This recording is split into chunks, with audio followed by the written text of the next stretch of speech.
মার্কিন immigration and customs enforcement সংস্থা আইস এজেন্টদের গুলিতে এবার প্রাণ হারালেন এক মার্কিন স্বাস্থ্যকর্মী।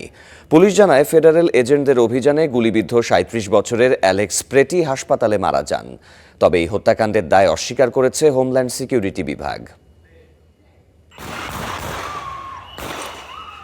ফের রক্তাক্ত হলো মার্কিন ফেডারেল এজেন্টদের হাত। মিনিয়াপলিসে গুলিতে এবার প্রাণ হারালেন অভিবাসী স্বাস্থ্যকর্মী।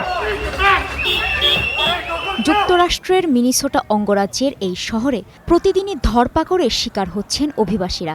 ইমিগ্রেশন অ্যান্ড কাস্টমস এনফোর্সমেন্ট সংস্থা আইস এজেন্টদের মারমুখী আচরণ নতুন নয়।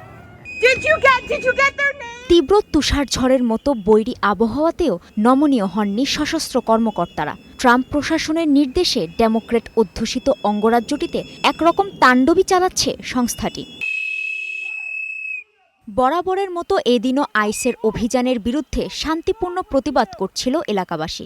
এক পর্যায়ে ধস্তাধস্তি শুরু হয় এজেন্টদের সাথে। এ সময় এক নারীকে মাটিতে ফেলে দিলে এগিয়ে যান অ্যালেক্স প্রেটি। প্রথমে তার ওপর মরিচের স্প্রে ছেটানো হয়, পরে গুলি করা হয়। ৩৭ বছর বয়সী অ্যালেক্স প্রেটিকে হাসপাতালে ভর্তি করা হয়, সেখানেই মারা যান তিনি। চলতি মাসে আরেকটি ঘটনায় গুলিবিদ্ধ হয়ে নিহত হন আরেক মার্কিন নারী। ঘটনার পুনরাবৃত্তিতে ফের বিক্ষোভে উত্তাল হয়ে ওঠে মিনিয়াপলিস। অবিলম্বে অস্ত্রধারী কর্মকর্তাদের প্রত্যাহারের দাবি তাদের। এমন অবস্থায় আইস এজেন্টদের শহরে প্রবেশের অস্থায়ী নিষেধাজ্ঞা চেয়ে আদালতে আবেদন করেছেন মিনিয়াপলিস মেয়র জ্যাকব ফ্রে। মিনিসোটার সিনেটর অ্যামি ক্লোবুচারও বলেছেন এ শহরে আইসের উপস্থিতি তিনি চান না। আমাদের বার্তাটা খুবই পরিষ্কার এবং সরল। আমরা চাই আইস এজেন্টরা মিনেসোটা থেকে চলে যাক। তারা আমাদের জীবনকে ঝুঁকিতে ফেলছে। তবে আগের বারে নারীর মৃত্যুর মতো অ্যালেক্স প্রেটির নিহতের দায়ও অস্বীকার করেছে হোমল্যান্ড সিকিউরিটি বিভাগ।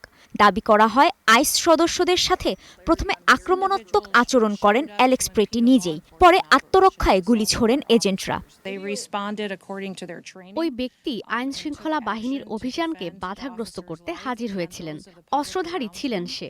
কর্মকর্তাদের ওপর হামলা চালানো হয়। আইন শৃঙ্খলা বাহিনী তাদের প্রশিক্ষণ অনুযায়ী প্রতিক্রিয়া দেখিয়েছে।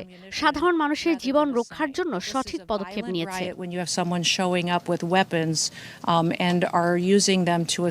আইসের অভিযানকে বাধাগ্রস্ত করেছে স্থানীয় প্রশাসন। অ্যালেক্স প্রেটির মৃত্যুর পরও পুরনো অভিযোগ তুলেন মার্কিন প্রেসিডেন্ট ডোনাল্ড ট্রাম্প। তীব্রভাবে সমালোচনা করেন মিনিসোটার নেতৃবৃন্দের।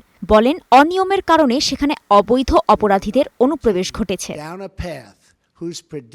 কাজী শাহরিন, স্টার নিউজ।